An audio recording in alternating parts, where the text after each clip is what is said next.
I'm just laughing because these walls are so thin in this house. I thought I could hear a next door neighbour going to the toilet.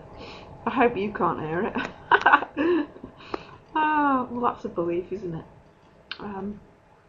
Yeah, looking at the belief system, I guess what really helped me was to know that the entire belief system and the entire structure of beliefs was created and built by the ego.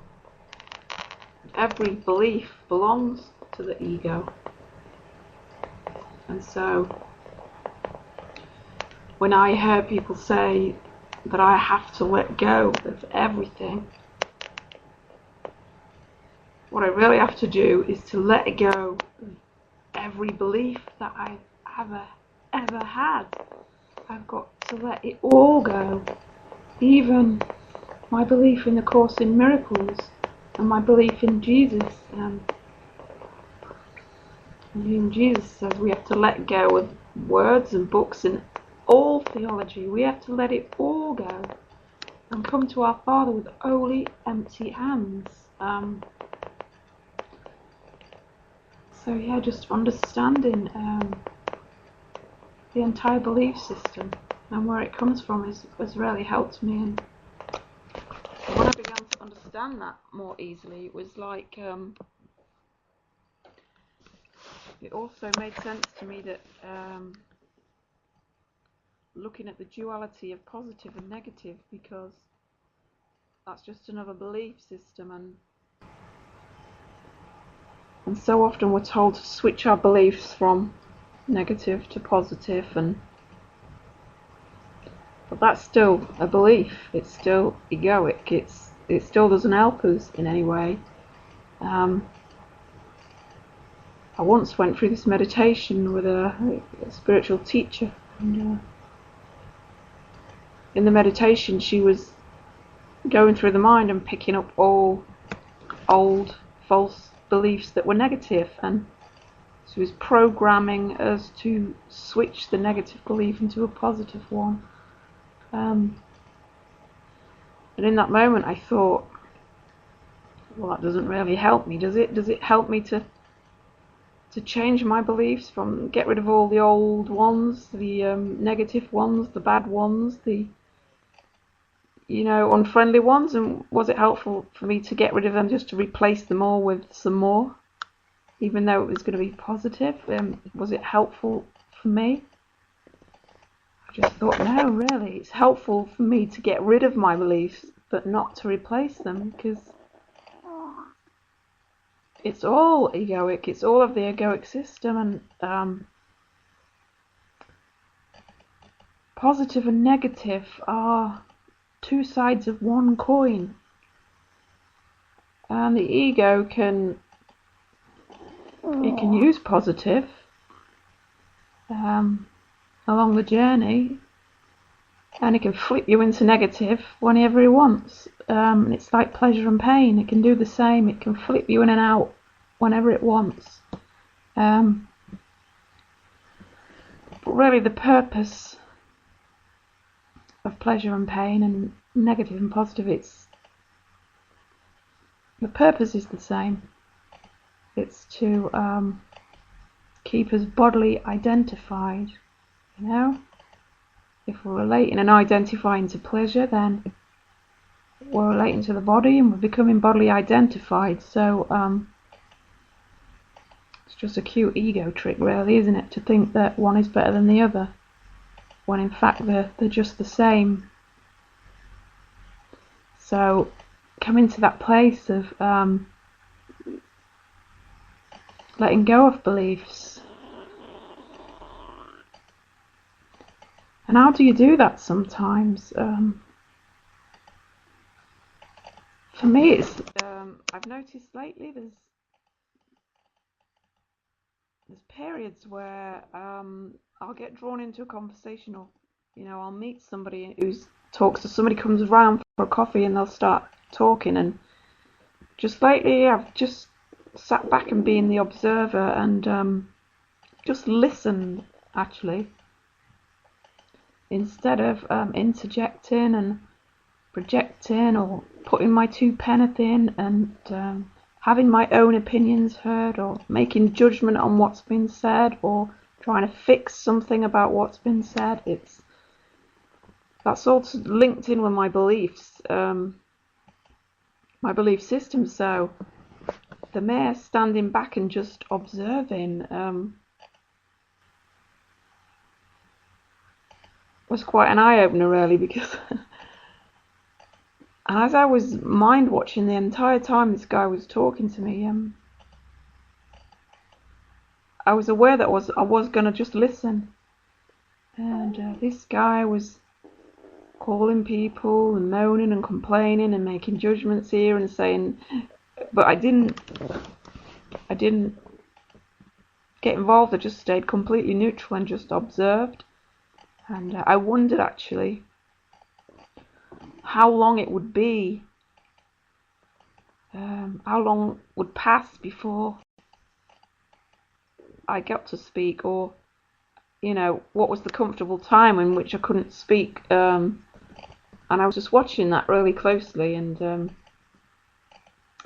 so every time this guy spoke, I just looked at him, had eye contact, smiled, and I kept doing that. And because I didn't fill in the gaps with talking, what I found was that he began to talk more.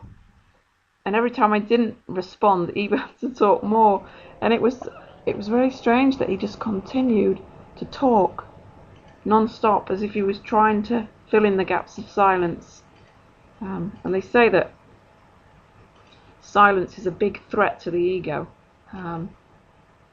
That's why a lot of the time we feel uncomfortable with the silence, because it's the ego that we identified with that's feeling uncomfortable, and therefore, because we're identified with it, we identify with that feeling of uncomfortableness. And so it's quite natural for people to fill in the gaps. They feel like if you're in somebody's company, or you're travelling in the car, but you have to talk, and this guy was a classic example of that. And it was 45 minutes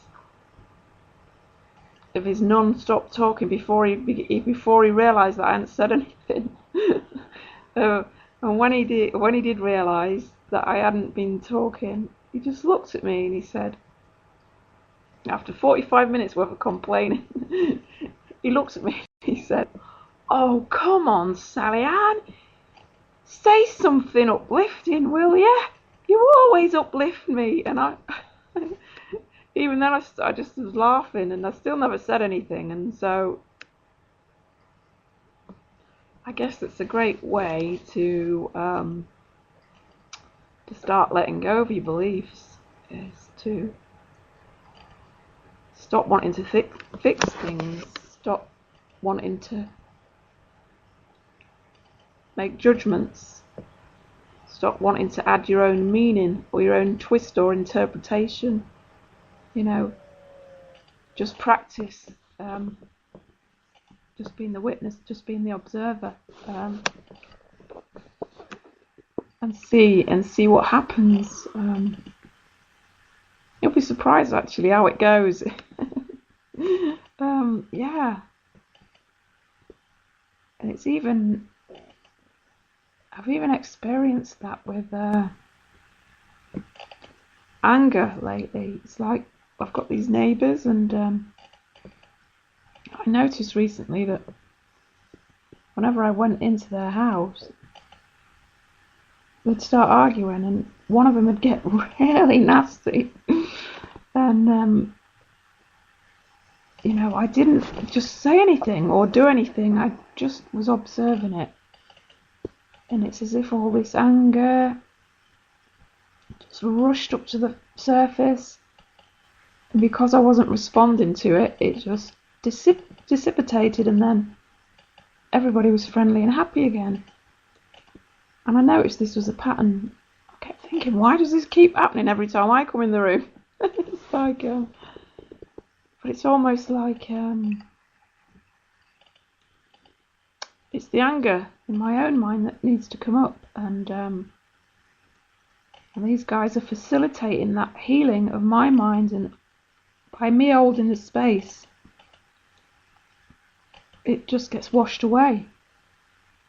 And so it's quite healing. Oh, well, that's what I think anyway. That's even a belief. I mean, can you see how we seem to be so addicted, don't we? Addicted to the ego, I guess.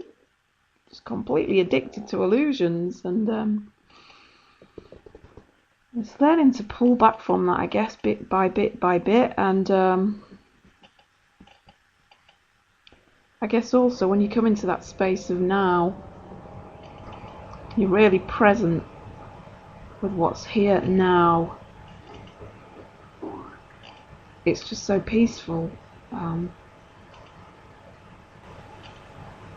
there's no beliefs going on when you're in that moment of now. And the Course says, if you're thinking about the past or you're projecting into the future, you're not at peace. You can't be.